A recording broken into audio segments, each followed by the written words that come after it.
당신을 아름답게 하는 것들, 차홍.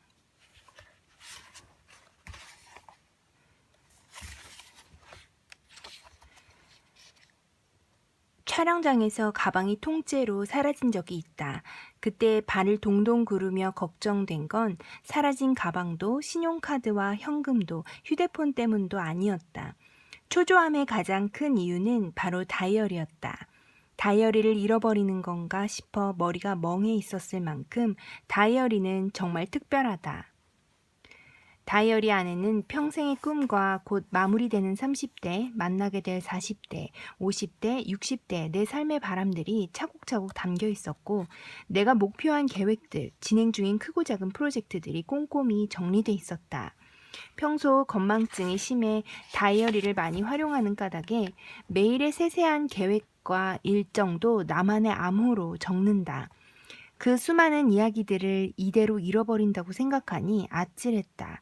마치 내일이 사라진 것처럼 불안했다. 동료들과 주변을 정신없이 찾아다녔다. 알고 보니 촬영 스태프 중 한 명이 촬영장 대기 공간이 좁아 짐을 정리하다 동료 스태프의 짐인 줄 알고 사무실에 가져간 것이었다.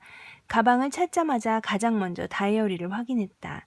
누군가는 이렇게 애지중지한다니 고급스러운 다이어리에 예쁘게 꾸며진 모습을 상상할 수도 있지만 사실 내 다이어리는 길에 떨어져 있어도 아무도 들고 가지 않을 비주얼이다.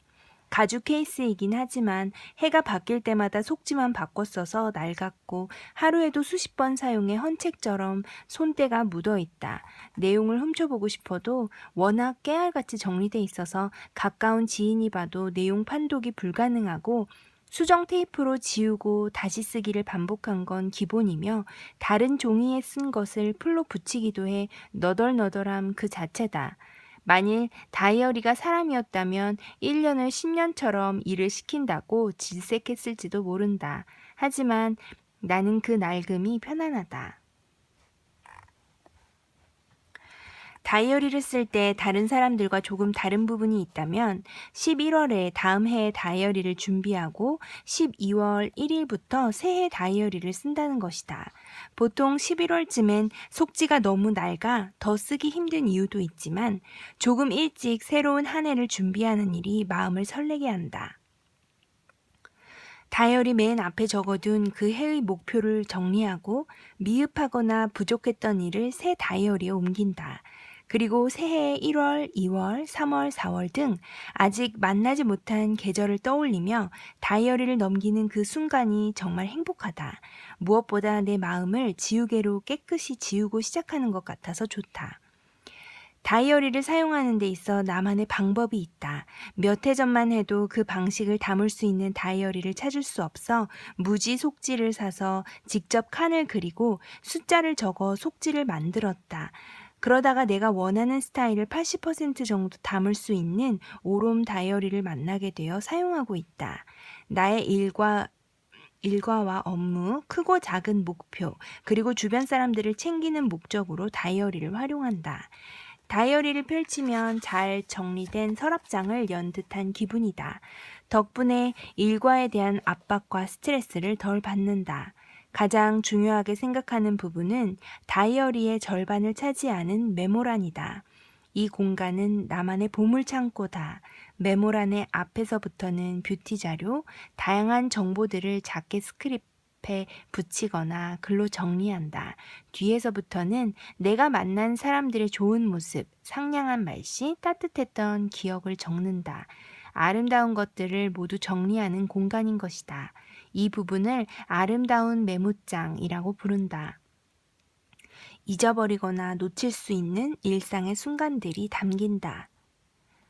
엘리베이터에서 사람들이 서로 배려하는 모습을 우연히 본 날에는 엘리베이터 타기 전에 웃으며 안에 있는 사람이 내리기를 기다리는 것은 멋진 일이라고 적고, 들은 이야기가 인상 깊었을 때는 말을 하기 전에 어떻게 생각하세요? 라고 묻기 김효선, 이렇게 말한 사람의 이름까지 적는다. 책에서 읽은 좋은 표현을 적기도 한다. 앞에 정보란을 보며 아이디어를 얻고 뒤에 아름다운 메모장을 읽으며 마음을 단단하게 한다. 다른 누군가 또는 나 자신 때문에 긴장되고 아팠던 마음을 내려놓고 세상이 얼마나 예쁘고 좋은 사람들이 많은지 떠올리며 긍정적인 마음으로 나를 채운다. 오래전 라디오에서 오프리 윈프리의 사연이 소개되며 그녀가 어린 시절 감사 일기장에 매일 감사한 일을 적는다는 이야기를 들었다.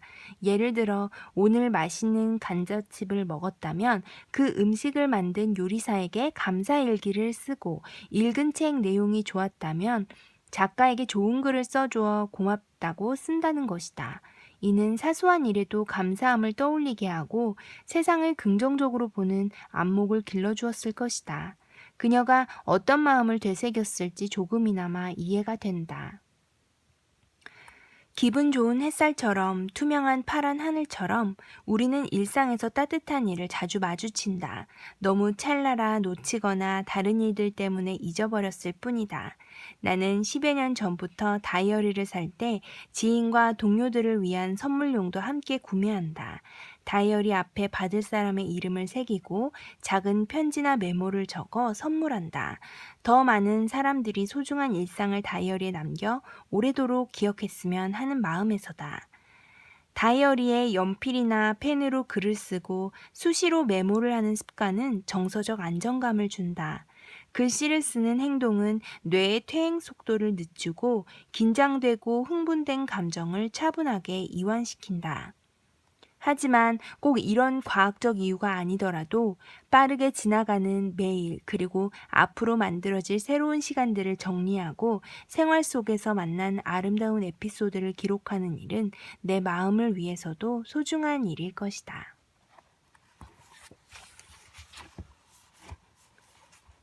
화장품에 들어있는 것.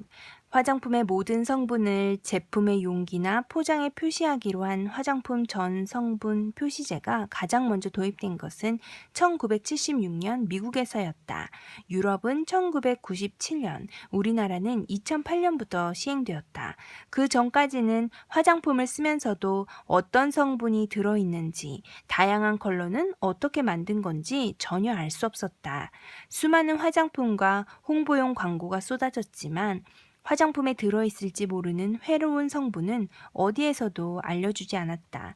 그래서 화장품을 만능 영양제라고 생각하기 쉬웠다.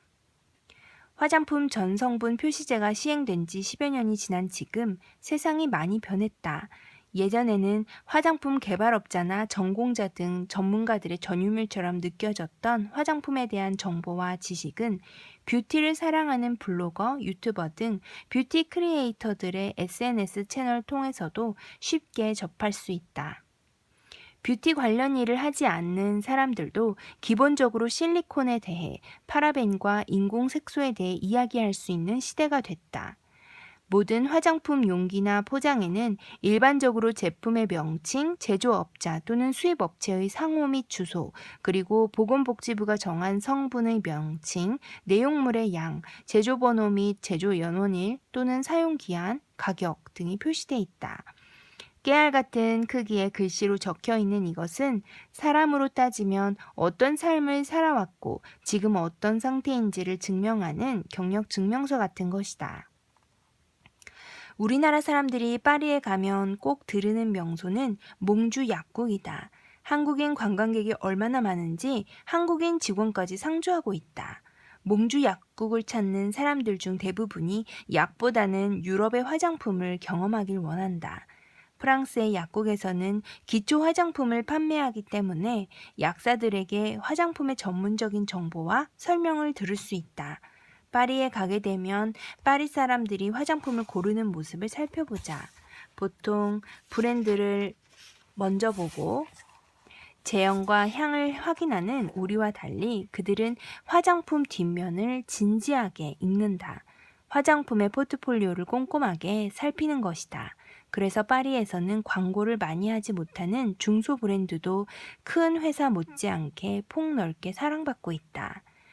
화장품 성분은 NCI, 국제화장품 성분명명법에서 분석해 이름을 붙이고 미국 화장품협회에서 발간하는 ICID 국제화장품 원료집에 등재돼 사용하게 된다. 2018년 6월 1일을 기준으로 18,890개의 원료가 등재돼 있고 매일 성분들이 추가되고 있다. 나라마다 화장품 관련법 조항이 다 다르다. 같은 성분이라도 타고난 피부 유형에 따라 효과 차이가 있기 때문이다. 옥시벤존, 미네랄 오일, 파라벤, 이미다졸리닐 우레 등은 피부에 도움을 주면서도 트러블을 일으킬 위험을 함께 가지고 있는 성분이다.